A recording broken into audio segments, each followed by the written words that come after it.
So ఈ ఒక్క joint తప్పించి ఎక్కడ కూడా జాయింట్లు ఇవ్వలేదు. వై బికాజ్ ఇక్కడ ఒక లెంత్ వచ్చేసి మనకి 10 feet ఉంటుంది కాబట్టి 2 పైపులు 20 feet కాబట్టి జాయింట్ ఇచ్చాను అక్కడ.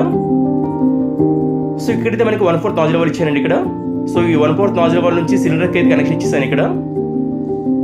సో ఇది అవుట్ సైడ్ సిలిండర్ అండి ఇది. సో ఇక్కడైతే మనం సిలిండర్ పెట్టేసుకొని ఇక్కడ నుంచి అయితే గ్యాస్ అయితే లోపలికి అయితే వెళ్తుంది. ఇది స్టవ్ పాయింట్ అండి ఇది. సో అది అవుట్ సైడ్, ఇది ఇన్సైడ్ అండి ఇది. సో ఇక్కడైతే ట్రైల్ వేసానండి జస్ట్. సో ఈ ట్రైల్లో ఫ్లేమ్ అయితే చాలా నీట్గా వస్తుంది. ప్రెజర్ చూడండి, ప్రెజర్ ఎంత బాగా వస్తుందంటే, ఎంత బాగా రిలీజ్ చేస్తుందంటే, అంత అవుట్ సైడ్ అంత దూరంలో ఉన్నా సరే మనకి ప్రెజర్ ఏమాత్రం కూడా తగ్గట్లేదు మనకు. ఎందుకంటే మనం ఇచ్చే ప్రెజర్, మనం ఇచ్చే రెగ్యులేటర్లో, మనం ఇచ్చే నాజిల్ వాల్స్లో మనకి మొత్తం అడ్జస్ట్మెంట్ ప్రెజర్ ఉంటుంది. సో వర్క్ అయితే అయిపోయిందండి ఇంకా. సో ఇంక వెళ్దాం. థ్యాంక్ యూ అండి, thank you so much, thank you అండి. ఇది వచ్చేసి మనకు రెడ్డి గారి ఫ్లాట్ అండి ఇది. ఇది మనకు ఎప్పుడు పడితే ఆయన మనకు వర్క్స్ మనకి ఎప్పుడు ఇస్తూనే ఉంటారు. Thank you sir.